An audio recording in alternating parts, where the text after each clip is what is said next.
Today I have the pleasure to speak with Ida. Ida is a solo entrepreneur of a 3 years old organization called Ideal Scouting. And Ida also recently launched Curious Talent. So welcome, Ida. Thank you for spending some time with me. And we are really looking forward to learn more about you and your 2 startups.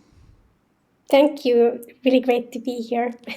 Tell us a little bit more about your ventures. One of your ventures, you are a solopreneur for almost 3 years already. So you have seen a lot already, challenges and breakthroughs. So tell us a little bit more about the company. Yes, thank you, Tobias. So basically, Ideal Scouting is a entrepreneurship company that I founded because I wanted to help a lot of startups who are hiring globally. Hiring can be such a big bottleneck, so I felt that through this entrepreneurship field, I would be able to help many companies with these different bottlenecks that they have. So that's why I founded Ideal Scouting. I started my entrepreneurial journey through that.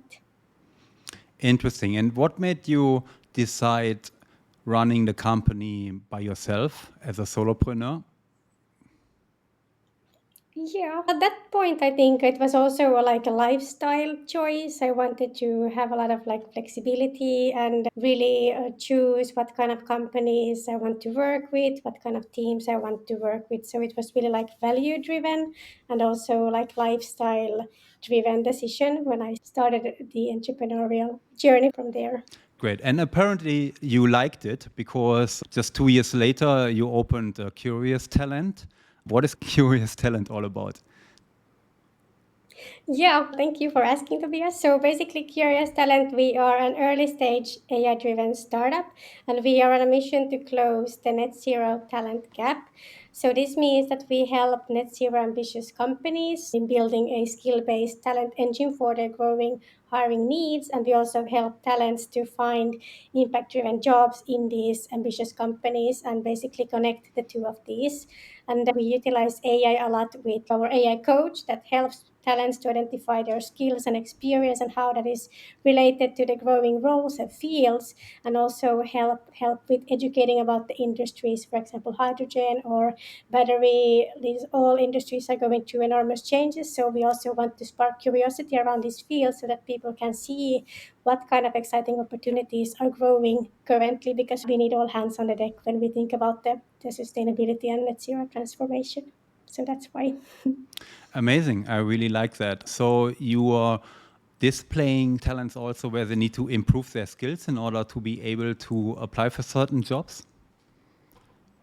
Yes, that is something that we are planning to do a bit further ahead, but currently we are basically matching and identifying the overlapping areas that are like a match currently. But we are going to be showcasing skill gaps and showcase ways how you can grow and develop to that specific position with your current experience and skills, but also what is the gap that you have to be eligible or able to work in that role or field.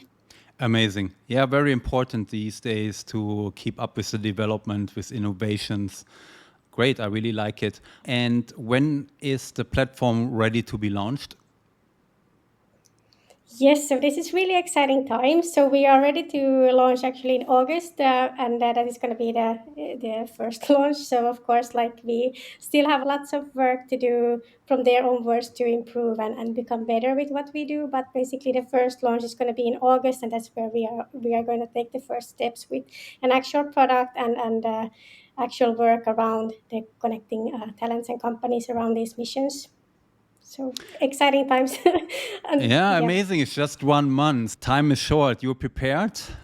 Yes, there's still lots to do, but I have a complete faith in our team and in how we are going to be able to make it in this month. Wonderful. So So you looking take forward to on that. the first clients already on your platform or members?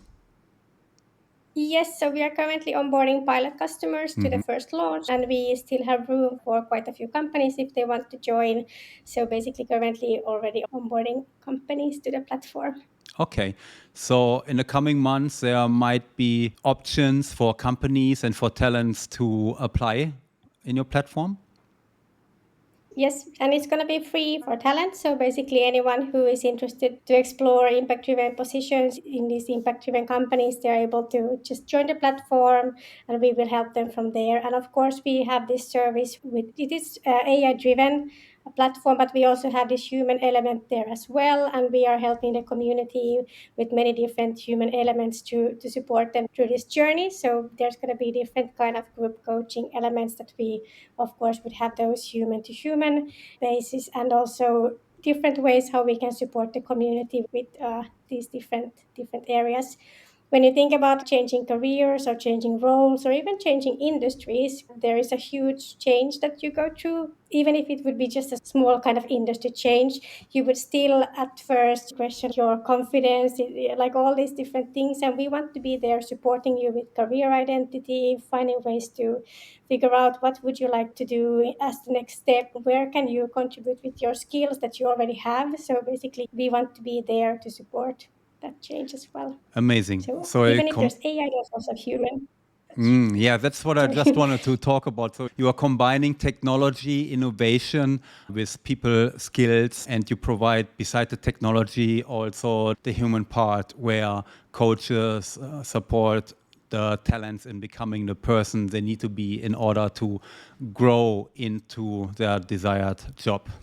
Yeah, I don't know who it was who said, but there was some research. I now can't recall what the research was, but it was about like utilizing AI and easy access to information or easy access to test and try something. But then at some point of the journey, you want to discuss with a human person as well to have that human interaction. So that's why I also think that technology combined with human, I think that is where we Absolutely. can leverage the both of the both. A lot with my clients about many of my clients tried adding more and more knowledge, right? These days we can find everything online, a lot of knowledge and a Yeah. lot of information. The issue here is you just stack more information and you learn what you need to do, and you need to learn more and more what to do.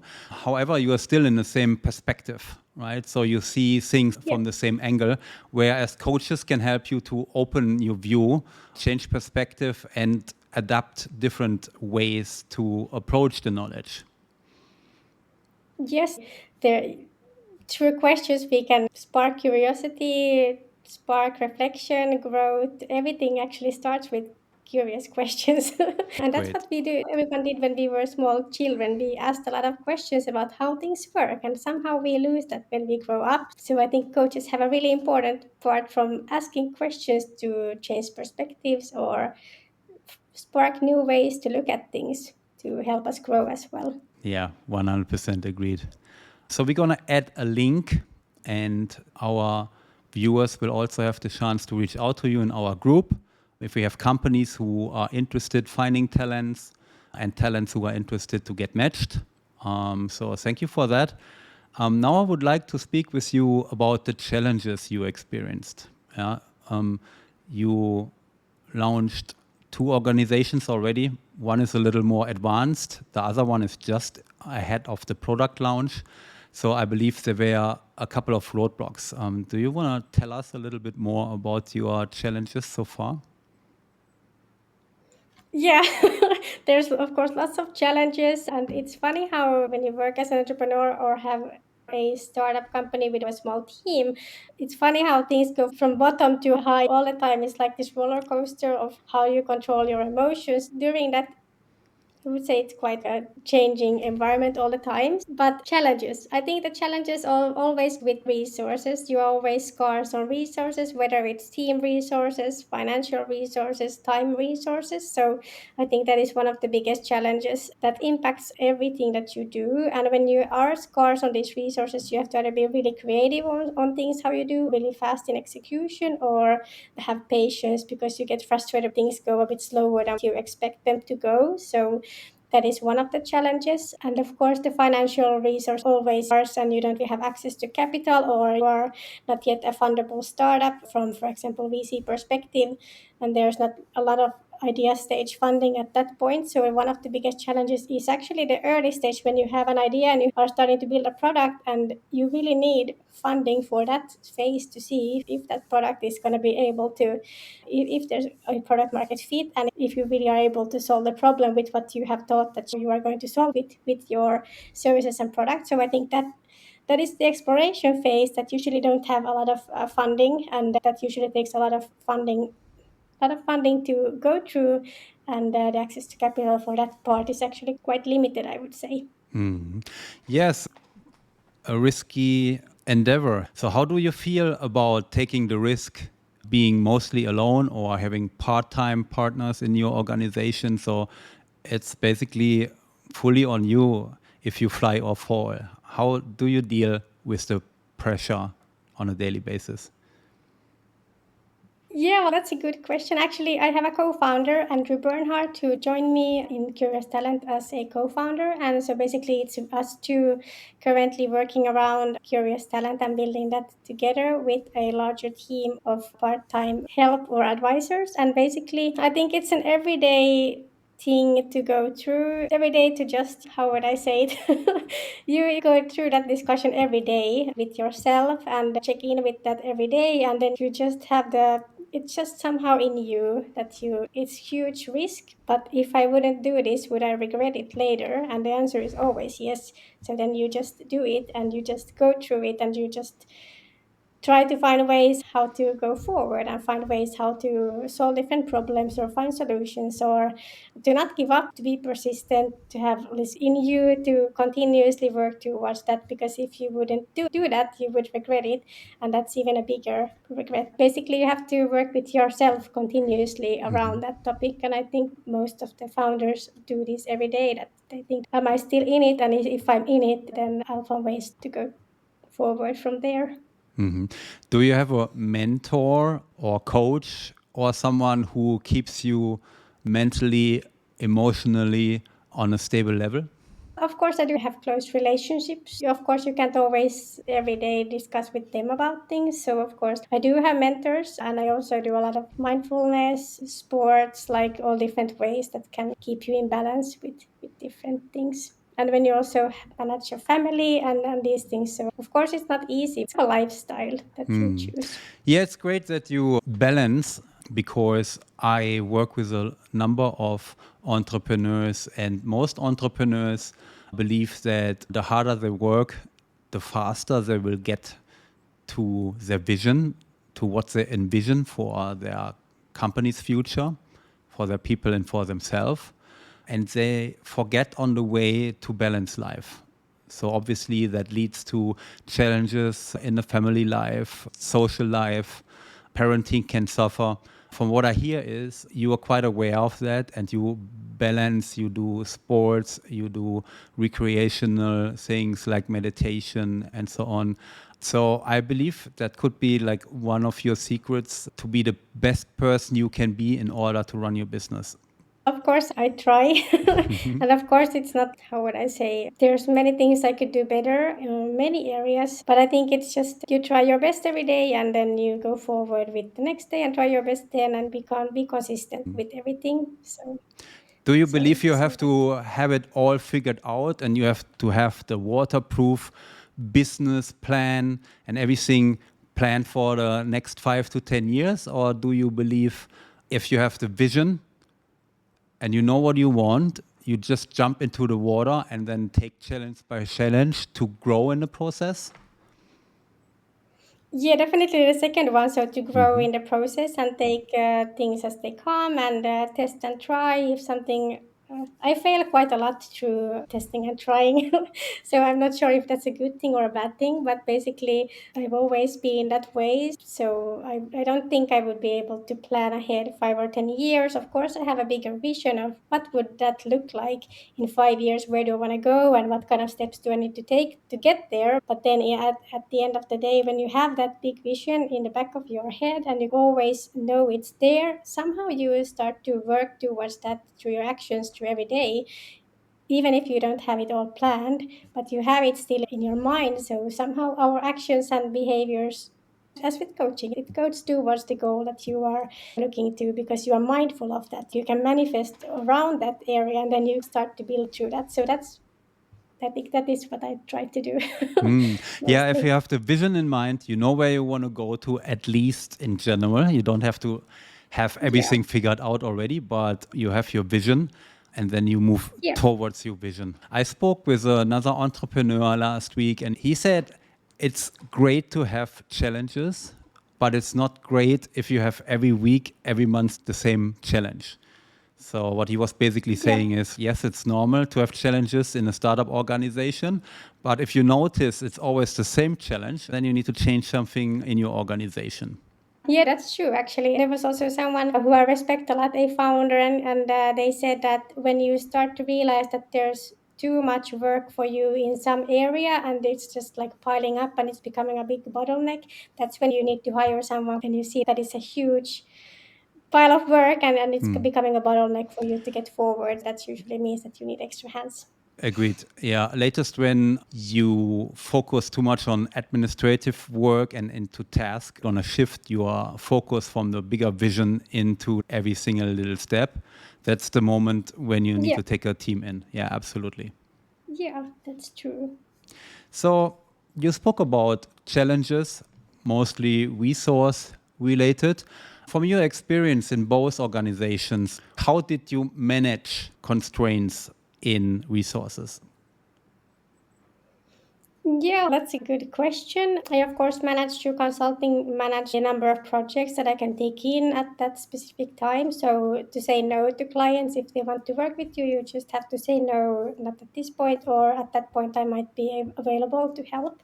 So that has been one way. But of course, then you're not growing as a business, but it's more like a lifestyle way of working around that company. And then breakthroughs in resources in curious talent or early stage startup, I think it's just to figure out what to prioritize. You can't do everything, so what brings the biggest impact for your company at this stage to the next level where you need to go, and discuss also with people. So sometimes you get advice that you need a lot of traction in order to be fundable, but what does traction really mean, like in numbers? Tell me something in practice that I can know where I can go towards. So is it like X amount of revenue, or is it like 5 customers paying you, for example, 200 euros per month? So what is the practical area? So to get some advice, hey, I want to be here, what does that look like, and how do we get fundable to that stage? So I think these kind of questions and asking practical advice, that what does that look like, because if we don't know what it looks like, it's difficult for us to do any kind of actions towards that because it doesn't have any tangible goals. So I maybe got it. that.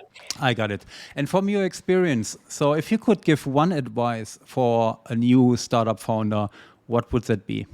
Probably what we also discussed here a lot today, it would be to really embrace the discomfort. Every step that you go through it can be really discomforting. So there can be a lot of like changes going on. You can really feel anxious or things, so it can feel risky or anxious, or you can become fearful of the different situations or start to question, do I really have what it takes to get to the next stage? So to embrace that discomfort and then basically enjoy the journey from that. And really, because when you have discomfort, you are growing. I think that goes with all aspects of life, even already from parenthood. When you really feel discomfort in many different areas from the really early on, you learn how to grow and become better at it. And that's the same thing with also like startups. You are in this discomforting stage, but when you feel really discomfort, then you are growing. When you know that you are growing, this is just a growth phase. I think that is one advice I would like to share. Amazing. I really like it. Thank you so much, Ida, for your insights. I'm sure a lot of startup entrepreneurs see themselves in you and in your journey. I believe that's something like all of us go through. And thank you for the encouragement. I believe that the advice, especially for startup founders, will be very helpful, very valuable. And yeah, thank you so much for your time. Thank you, Tobias, for having me on this great podcast or videocast.